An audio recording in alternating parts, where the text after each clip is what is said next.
Within hours of Zohrab Mamdani's victory speech, the financial engine of New York City seized up. Developers froze projects, CEOs called emergency meetings, and high-income earners began a mass exodus. A corporate evacuation so fast it's already being called the Mamdani boom. This was not merely a political tremor. It was a devastating realization on Wall Street that the assumptions underlying the city's, $1.7 trillion economy had fundamentally changed. How did one election trigger the greatest flight of capital from New York since the fiscal crisis of the 1970s?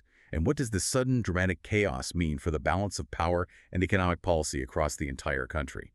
Stay with us as we break this down in our in-depth discussion, right here on News Focus Podcast. And if you find our reporting valuable, please hit the like button and subscribe to support our channel. We truly appreciate it. The mandate for this deep dive is clear. We need to understand the velocity of this corporate flight. It's really staggering. The instant the results confirmed Mamdani's victory, the market reaction was immediate, and for the city's finances, just brutal. The mayor-elect stood in Queens, declaring his intention to defy federal authority and to, and I'm quoting here, liberate the city from predatory capitalism. And that quote is everything, isn't it? It really is. Now, while that rhetoric absolutely galvanized his political base, the financial sector heard a completely different message. Oh, a very different message. They heard an expansive slate of government services, incredibly ambitious social programs were being promised, and, capital just realized someone inevitably had to pay for all of it. And pay for it in a way that felt punitive. That distinction between the political celebration on one side and the cold, hard economic calculation on the other. I mean, that's the core insight here. What we witnessed was the instantaneous deployment of contingency plans. These weren't drawn up overnight. They had likely been drafted months prior, but they were all activated simultaneously. So this was a panic button that had already been installed. Exactly. And the prevailing mood wasn't even fear of the policies themselves taking effect next year. That's what's so interesting. It was the immediate corrosive loss of confidence. Confidence in what, specifically? Confidence in the stability of the entire regulatory and fiscal environment. The minute that victory was confirmed, phones just lit up across Manhattan boardrooms. It was what we can call crisis mode. And the decision point, the core question in all those emergency evening meetings, it wasn't really about whether they disagreed with the ideology, was it? It was much more fundamental. It was about survival. Right. It was, are our investments safe? Are we still staying in New York? That, we understand, was the universal question being asked in every major investment house. Absolutely. This rapid response was pure financial self-preservation. It was about removing capital from what they perceived as an imminent threat. This went way beyond standard political risk calculation. It entered the realm of systemic regulatory uncertainty. And a huge catalyst for that immediate panic was Mamdani's open threat to obstruct federal law enforcement. That really seemed to be the line. That poked the bear. I mean, when a city leader openly vows to defy the sitting administration in Washington, especially an administration known for its, let's say, aggressive posture on law enforcement and national authority. It's more than just political theater. Exactly. It doesn't just raise political temperatures, it raises the specter of federal legal retaliation. And crucially, the immediate freezing of federal funding. That's a critical distinction to make. Yeah. It wasn't just the prospect of higher local taxes that spooked them, though that was part of it. A small part, really. It was the realization that the city was intentionally picking a fight with the federal government. A fight that would guarantee instability and potential legal entanglement for any business operating within the city limits. Precisely. I mean, for multi-billion-dollar entities, legal stability and predictability, that's paramount. It's the air they breathe. The federal government under President Trump had already demonstrated a real willingness to utilize federal agencies, from the DOJ all the way to the IRS, to enforce its will. So when a municipal leader effectively draws a line in the sand, daring the federal government to cross it, the corporate world knows they will be caught in the middle, every single time. The consensus among financial analysts was clear. Confidence in capital were gone. The countdown to a localized economic collapse had begun right then and there. So let's look at the initial measurable signs of this sudden economic landslide. We are talking about Events that occurred within, what, 24 to 48 hours of that victory speech. It was incredibly fast, and it confirms that these exit strategies were already formalized. They were ready to deploy at a moment's notice. And we saw hard evidence across multiple sectors. Oh, yes. Our sources confirm that two major New York-based quantitative hedge fund managers initiated the formal relocation of their entire legal and compliance teams to South Florida. And moving a legal team is not a casual gesture. Not at all. It signifies the establishment of a new legal domicile. It's the official beginning of the firm's operational move out of the state. It's a huge tell. And this wasn't just limited to the high-flying finance sector. The physical infrastructure sector, which, employs tens of thousands of people, also slammed on the brakes. That's right. Construction firms immediately froze activity on several major commercial and residential projects spanning Brooklyn and Midtown. And construction is. Yeah. It's the quintessential leading indicator of long-term economic faith in a city, isn't it? It's the canary in the coal mine. Halting projects, sometimes mid-phase, signals a catastrophic lack of faith, not just in profitability, but in the future ability to secure permits, to navigate the new environmental or labor regulations that Mamdani promised. And crucially, a lack of faith that there will even be tenants willing to occupy those high-end commercial spaces in the coming years. Exactly. When the cost of uncertainty outweighs the cost of delay, capital just stops moving, period. It seems the corporate world viewed Mamdani's victory as a signal that the city was, well, no longer interested in respecting the mechanisms that generated its massive wealth in the first place. That is an accurate summary of the prevailing sentiment. They saw a hostile regulatory environment on the horizon, one that prioritized ideology over basic fiscal stability. And capital is inherently nomadic. It is. It seeks not the highest profit, but the highest risk-adjusted return. Mamdani's progressive platform, even before a single policy was implemented, introduced massive, unquantifiable regulatory risk. The rhetoric suggested that ideological goals like aggressive wealth redistribution and highly stringent labor standards would always supersede the basic necessity of maintaining a stable tax base. And this perceived hostility just accelerated a trend that was already happening, didn't it? Businesses were already looking toward lower tax, lower regulation states. Oh, for years. States like Texas and Florida have been reaping the benefits for a while now. This election was simply the official tipping point, the final push. The speed of this decision-making process is truly remarkable, though. This wasn't a policy debate that takes months to unfold. This was an instantaneous collective judgment. It confirms the deep distrust that was already embedded in the relationship between the city's major employers and its progressively leaning political class. The corporate world realized that the leaders slated to control a $110 billion city budget was prioritizing an ambitious ideological overhaul over fiscal reality. And we'll get to the evidence for that, the policy proposals that lacked, well, any fundamental economic modeling. And that breakdown of trust made the immediate relocation of assets, resources, and legal teams a simple fiduciary responsibility. It was a race to the exit before the rest of the market caught up. And as the capital began its flight, Washington wasted absolutely no time in responding to Mamdani's declaration of open defiance. The moment Mamdani confirmed his intention to defy federal immigration authority, the reaction from the Trump administration was swift, decisive, and entirely unapologetic. There was no hesitation. None. President Trump delivered a message from the Roosevelt Room that didn't just counter the specific rhetoric of the New York mayor-elect. It delivered a warning shot to every sanctuary city mayor across the country. It was a national message delivered via a local election. Essentially, Washington declared a federal counterstrike. They made it crystal clear that if Mamdani wanted to fight, he would receive immediate, overwhelming federal attention. And this was the administration moving immediately to redefine the boundaries of city autonomy, wasn't it? Absolutely. The rhetoric had shifted from a local political spat to a direct challenge to federal supremacy. And the administration responded by escalating the conflict from, political theater to genuine legal and enforcement action. The message was unmistakable. Defying federal law would be met with consequences that targeted not just institutions, but individual leaders. And that direct threat, as laid out by the president, was so specific and really unprecedented in recent memory. Interfere with ICE or defy federal law, and municipal leaders will face arrest and federal prosecution. That threat was immediately formalized by the Department of Justice. Pam Bondi, who was acting as the administration's legal point person on this issue, confirmed the activation of Title 18 U.S. Code 111. Which covers the obstruction of federal officers.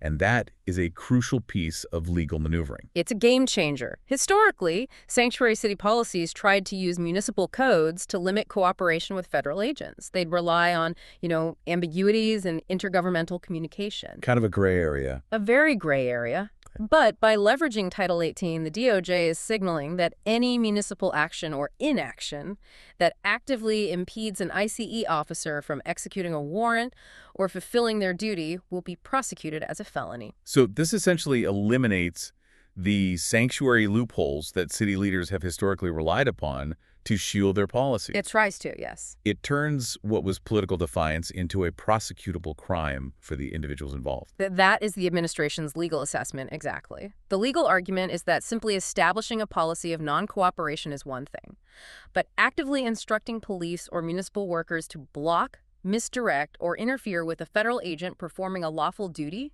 that constitutes obstruction. And the penalties for that are not trivial. Oh, not at all. The severity of a Title 18 conviction carries serious prison time and substantial fines. It turns the risk calculation for city executives from, say, political embarrassment to genuine personal legal peril. It weaponized federal law in a way that directly challenges the authority of the mayor's office itself. It does. And beyond just the legal framework, the administration also announced an aggressive enforcement surge designed to make the federal presence undeniable in cities that had declared sanctuary status. This was the Flood the Zone initiative. That's right. The announcement of hiring 10,000 new ICE agents, specifically earmarked to flood the zone, is an enormous logistical and political statement. And the explicit targeting of New York City as the initial deployment zone was clearly a calculated move. It was meant to show the world that the administration would enforce the law, starting with the most visible source of resistance. This deployment is designed to saturate the city, making it virtually impossible for local authorities to ignore or obstruct federal activities without a direct, open confrontation. The political rhetoric supporting this enforcement action was also incredibly pointed. President Trump specifically named New York, along with Chicago and Los Angeles, The Big Three, accusing their respective leaders of, and this is a quote, releasing public safety threats back onto the streets. And that framed the conflict not just as an immigration dispute, but as a public safety imperative, a very effective political move. How so? The administration positioned itself as restoring safety to American streets that defiant city leaders had jeopardized. That narrative connects local policy defiance directly to the immediate safety concerns of residents. The message to the electorate and to city governments was simple. The federal government would step in and enforce the law, whether the local administration agreed or not. And there's another intriguing layer of complexity here concerning Mamdani himself. The reporting suggests that the federal counterstrike extended beyond just policy, potentially targeting the mayor-elect directly. That's the fascinating wrinkle in all of this. Sources close to the Department of Justice confirmed that, concurrent with this policy enforcement surge, investigators quietly opened a federal inquiry. And the targets weren't just the city's policies. No, the targets were Mamdani's personal and campaign affairs. The inquiry reportedly focused on campaign finance filings, donor disclosures, and, remarkably, his citizenship status and related documentation. An inquiry into the citizenship paperwork of a mayor-elect of New York City. That introduces a level of personal vulnerability that must have been strategically devastating. It's a very high-stakes political pressure play. If there are any irregularities found, even minor ones related to federal documentation or eligibility, it immediately undermines his authority and shifts the entire political conversation. And the irony is palpable. Oh, it's thick.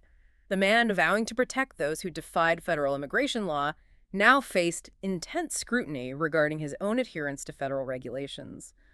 For the federal administration, this was a clear signal that the conflict was existential. It was about the rule of law extending to the highest levels of city government. This direct collision between an aggressive, highly ideological local agenda and a resolute federal administration wielding unprecedented legal and enforcement power, it really set the stage for the next and perhaps most painful phase of the crisis, which was the withdrawal of essential financial support. It confirms that the age of unconstrained city autonomy is over. The federal government signaled that political defiance would not be met with a press release, but with institutional force and personal accountability. The federal counterstrike wasn't just about enforcement, it was about leveraging financial control. And the timing of Mamdani's victory couldn't have been worse for New York. No, it was a perfect storm. The administration had already established the grounds for massive fiscal leverage. We have to recall the political maneuvering surrounding that contentious government funding battle a few months prior. The one many people were calling the Schumer shutdown. That's the one. That shutdown, which lasted over 3 weeks, was politically damaging to the Democratic leadership in Congress, and it gave the administration the pretext it needed. So once the shutdown ended, The White House had reclaimed significant leverage over infrastructure spending that had been temporarily frozen, and they deployed that leverage immediately and directly against New York. and the magnitude of the withdrawal was truly shocking. Within weeks of the resolution of that funding crisis, the Trump administration withdrew $18 billion, a colossal sum. $18 billion. It's hard to even comprehend that number. To put it into perspective, that money was slated for projects that are essential to the city's economic health and just its daily operation. Things like modernizing the ancient subway system. Critical repairs on vital bridges, addressing the crumbling state of major roadways. The disappearance of that funding creates a fiscal vacuum that the city government simply cannot fill locally. Especially not with the concurrent corporate flight we've been talking about. Impossible. The strategic message behind this financial retribution was clear. Washington will not fund a state's open rebellion against federal authority. This was a fundamental shift in how federal aid was distributed. It marks the end of an era where major blue states viewed federal infrastructure funding as an automatic entitlement, irrespective of their political disagreements with Washington. The administration completely flipped the script. They did. They transformed the federal budget into a powerful tool of political leverage and accountability. By reclaiming that taxpayer money, the administration was able to redirect those funds immediately toward politically friendly states. Which reinforces the red state boom narrative that we'll discuss a bit later. Exactly. This redirection was framed by the administration not as economic sabotage, but as simple accountability. If New York insisted on sovereignty and a highly progressive agenda that put it at odds with federal law, then it would be delivered the bill for that isolation. And the financial implications are massive. Beyond the immediate halting of critical infrastructure work, what else does the withdrawal of $18 billion do? It jeopardizes the city's municipal bond ratings. Investors look at long-term infrastructure funding as a key indicator of a city's stability and its operational capacity. So losing that commitment signals extreme instability. Extreme instability. It makes it more expensive for the city to borrow money in the future, which further compounds its fiscal challenges, the downward spiral. It was against this backdrop of federal financial hemorrhage that the core policy mistake of Mamdani's campaign was fully exposed, what economists immediately branded as the arithmetic failure. And this policy embarrassment just crystallized all those investor fears. It's arguably the most revealing moment of the entire crisis, isn't it? It demonstrates such a foundational misunderstanding of fiscal policy. It really is. Mamdani campaigned extensively on a modest millionaire tax, a 2% increase on high earners that he proudly stated would ensure they paid their fair share. He promised this new tax would generate an impressive $20,000 more per millionaire annually, enough to fund his initial raft of programs. A powerful talking point on the surface. Only 2% more for millionaires to fund a progressive utopia. But the flaw was fundamental. What was it that economists spotted immediately? The flaw was Mamdani's complete misreading of New York's marginal tax system. He structured his campaign promise as if the 2% increase would apply to the entirety of a millionaire's income. But in a marginal tax system, that's not how it works. The new higher tax rate is only applied to the income earned above the established tax threshold. In this case, above $1 million. So the higher rate doesn't apply to the first $999,999 of their income. Exactly. It only applies to the few dollars earned over the $1 million mark, up until the next bracket limit. When state economists ran the numbers based on Mamdani's proposed structure, the reality was, well, it was devastatingly different from his campaign promise. What was the actual number? Instead of $20,000? The actual average increase in tax liability for a standard millionaire, due to the marginal structure, was calculated to be only about $6 per year. $6.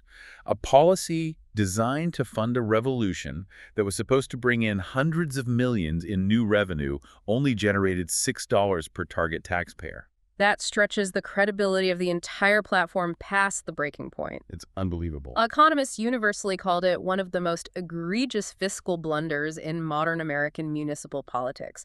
It demonstrated either a profound level of arrogance, believing ideology could override mathematics, Or a fundamental level of ignorance about how tax systems work. A critical failure for a leader about to manage a city budget exceeding $100 billion.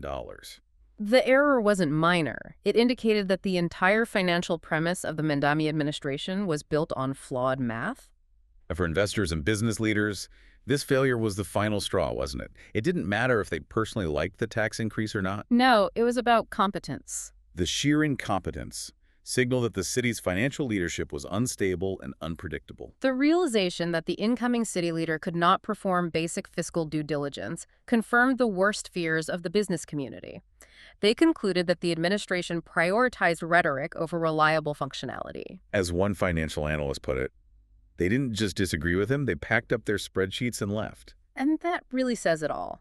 This policy embarrassment cemented the view that the city would be financially reckless and fundamentally unstable under his direction, which just further accelerated the corporate exodus.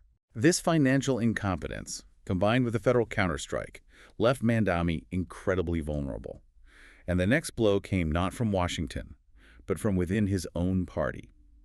The narrative shifts now to this deep, structural fracturing within the Democratic establishment itself. Governor Kathy Hochul, who just weeks prior had been Mamdani's highest-profile cheerleader and political partner. She made a dramatic political pivot. She officially jumped ship, moving decisively to protect her own political future. Hochul's reversal is a textbook case study in political self-preservation. She initially backed Mamdani, probably believing he represented a useful surge of progressive energy she could harness. But the calculation changed. The calculation changed very quickly. She is keenly aware that she faces a serious 2020 re-election challenge, likely against the Republican powerhouse Elise Stefanik. And carrying the baggage of an economically collapsing New York City, driven by a radical agenda, Would be a fatal liability. She simply refused to accept what many political observers were terming an economic grenade from the mayor-elect. So, the governor is now actively working against the agenda of her own party's mayor-elect. She's quietly gutting his most ambitious progressive programs from the state capitol in Albany. That's right. And what are the specific programs she's blocked? The reports from Albany confirm a pretty comprehensive dismantling effort. Hochul has blocked 2 of Mamdani's foundational planks. Okay, what are they? First, the expensive free bus plan. Analysis showed that would have cost approximately $700 million annually, with no clear long-term funding mechanism. $700 million is not a small number. And second, the massive universal childcare initiative. That was estimated to require a staggering recurring annual expenditure of $5 to $8 billion. Billion with a B. Blocking initiatives of that scale, $700 million here, potentially $8 billion there, it effectively ensures that the core pillars of Mamdani's platform can never be erected. But why does a city mayor, even an ambitious one, need state approval to implement city programs? A lot of people might not understand that dynamic. This is the critical, often misunderstood element of New York state law, and it's the mechanism Hochul is exploiting. Okay, so break it down for us. Mamdani's entire platform, the free buses, the ambitious rent freezes, the promise of new city taxes, it all depended entirely on generating new streams of revenue through city taxation. Right. He needed new money. But New York law is explicit. The city of New York is fundamentally constrained. It cannot raise a single dime in new city taxes, nor can it introduce major new revenue mechanisms without securing explicit legislative approval from the state government in Albany. So despite his electoral mandate, Mamdani's revolution was structurally dependent on the cooperation of the very state leadership he was now politically alienating. With his radical rhetoric and the economic instability he was causing, Exactly. he alienated the political machine he needed to fund his promises. And Hochul and the state legislature, they realized that the most effective way to neutralize his threat was not through a messy public fight. No, that would get ugly. It would be. Instead, they just quietly cut the oxygen supply. Insiders confirm the governor has blocked state-level approvals for all proposed new city taxes, Which effectively freezes Mamdani out of budget negotiations. and guarantees that his most ambitious financial dreams, universal health care, free public transit, expansive social safety nets, are all dead on arrival. This means his ability to actually implement policy is essentially non-existent. He controls City Hall, but he cannot access the funds required to deliver on his campaign promises. That is the cold, hard reality of New York politics. Mamdani is politically isolated and financially neutered. His advisors are reportedly making private admissions that the city's existing $110 billion budget simply cannot absorb the multi-billion-dollar programs he pitched, not without state approval to raise new revenue. And the political establishment, represented by Hochul, concluded that self-preservation demanded they stop the progressive experiment before it cratered the entire state's economy. And handed the governorship to a Republican in 2026. It's a profound political betrayal. It illustrates a harsh truth. When radical elements of a party threaten the economic stability managed by the establishment will prioritize its own survival over ideological solidarity. It also speaks volumes about the maturity of the political platform itself. A serious proposal for a massive overhaul of the city's social structure would have included a detailed, legally viable plan for funding. But this one didn't. The fact that the entire structure collapsed under the weight of basic state budget mechanics reveals a fundamental failure in planning and political execution. The slogans, based on fantasy, were instantly replaced by the spreadsheets, which Mamdani couldn't or wouldn't read. The result of this combined federal pressure and internal political strangulation inevitably led to the dramatic quantification of the city's loss, what's being called the Mamdani migration. As the policy incompetence became undeniable and the political isolation deepened, that initial trickle of corporate flight turned into a flood. And we now have concrete data quantifying the capital hemorrhage New York City is experiencing, and it far exceeds the earlier projections. The data confirms what we saw anecdotally earlier. A massive acceleration of firms finalizing their exit plans within days of the election. And this flight is not just focused on traditional finance. It encompasses the high-value sectors that form the foundation of New York's modern economy.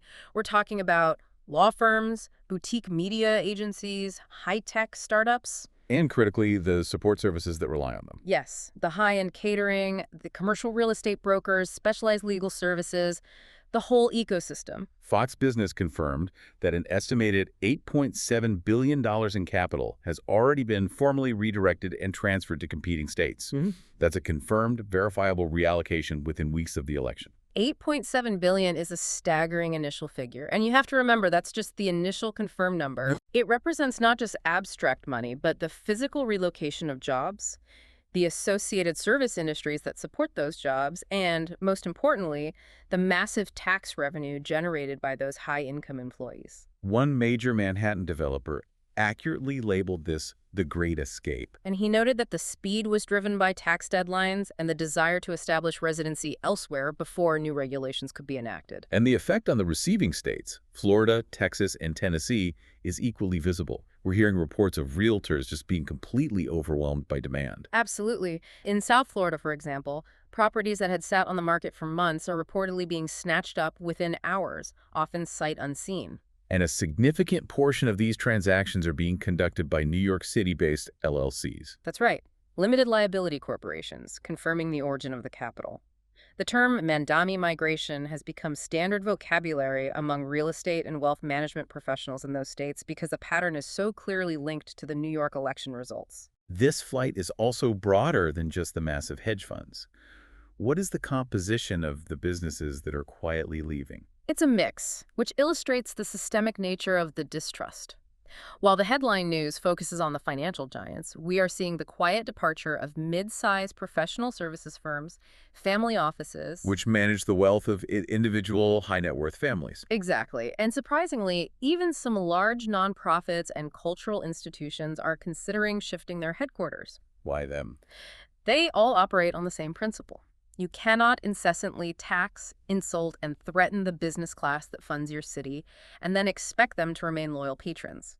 Capital moves where it is respected, where taxation is predictable, and where law and order are maintained. And the tangible signs of this corporate retraction are becoming visible in the city itself. It's changing the face of Manhattan and Midtown. Yes, we are seeing quantifiable metrics of urban decay driven by this exodus. Rising vacancy rates in prime commercial real estate are hitting levels not seen since the dot-com bubble burst. Office towers that once blazed with activity are noticeably dark at night. And the empty storefronts in Midtown, once symbols of retail success, They tell the story. The ecosystem built on high-value taxpayers is collapsing as those taxpayers pulled the plug. The consequences of Mamdani's victory are now physically manifested in the city's commercial landscape. So this flight is not just a political inconvenience. It's a permanent drain on the city's economic foundation. It's an evacuation of the tax base that funds everything from schools to sanitation. That is the crucial takeaway. This is not some theoretical redistribution of wealth. This is the physical evacuation of the highest value taxpayers and the corresponding job creators. The economic model Mamdani campaigned on assumed that capital was trapped and could be taxed at will. And the failure of that assumption has turned the mayor-elect's ambition into a massive self-inflicted wound. It has, and the reaction from the establishment wing of the Democratic Party across the country and locally is reportedly bordering on panic. Mamdani was supposed to be the model for progressive governance. But instead, he has become, as one insider described him, the cautionary tale. Damage control is evident across the media landscape, isn't it? Oh, clearly. We are seeing high-profile hosts on traditionally progressive outlets suddenly pivot to calls for fiscal realism and budget discipline. Major newspapers, which once celebrated the fervor of the progressive movement, are now carefully backpedaling on language advocating for immediate revolution. The establishment wing is terrified. They're terrified that Mamdani's failure will taint their national brand and accelerate electoral losses across the country. The immediate consequences, rising crime, increasing pressure on the tax base, and businesses fleeing, are now being widely interpreted. This failure is characterized not simply as a policy misstep. No, it's being seen as a moral collapse of a political philosophy that failed its most basic test, the test of solvency and governance. The evidence is undeniable. The progressive movement poured gasoline on the existing instability with Mamdani's unrealistic promises. And now, establishment Democrats have to contend with the aftermath. A city facing a gaping budget hole, and the acceleration of its wealthiest citizens and corporations moving their operations to safer, more stable jurisdictions. So while major blue urban centers like New York face this massive self-inflicted chaos drowning in debt, collapsing revenues, and empty commercial spaces, the contrast with the economic situation in other parts of the country is stark. Particularly the emerging red state economies. The administration in Washington is taking credit for leading America into what some are already labeling a new golden age of regional prosperity. And the comparison provides a clear empirical framework for evaluating policy outcomes. While New York grapples with the financial consequences of Mamdani's policies, the states receiving the exodus, Texas, Florida, and Tennessee, are simultaneously reporting record-breaking metrics in key economic indicators. Things like job creation, housing starts. Small business investment. It's an active, real-time experiment in divergent economic philosophies. What are the core policies driving this economic boom in these conservative states? What's the clear alternative to the New York model?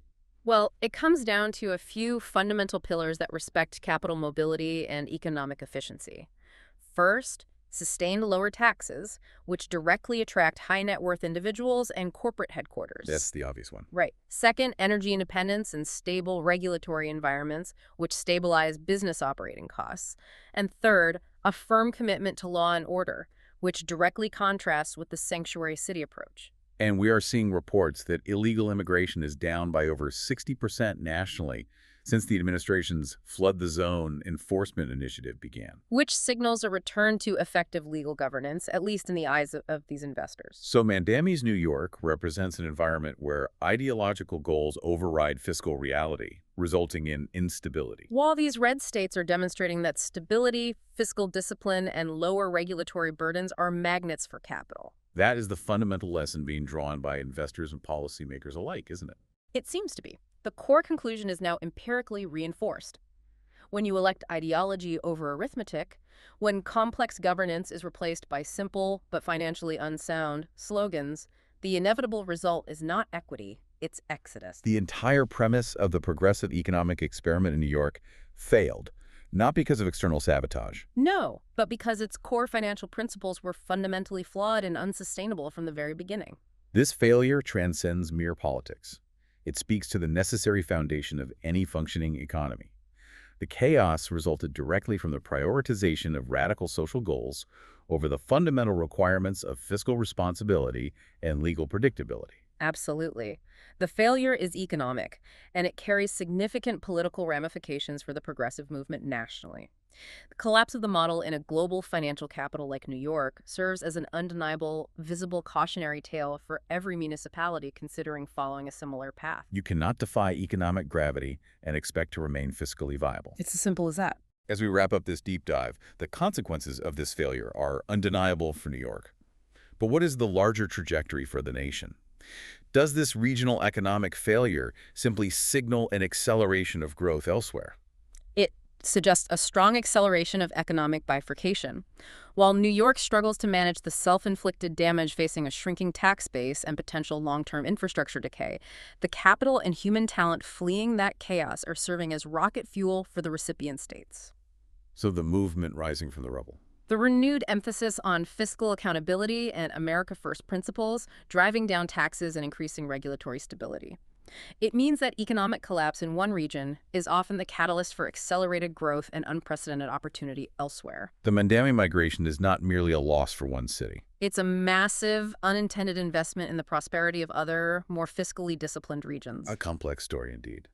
The lessons in accountability and arithmetic are being written in real time across the American economic landscape. Thank you for your insights. Thank you. And thank you to you, our listener, for joining us for this extensive deep dive. That's all for this deep dive on News Focus Podcast. We'll see you next time.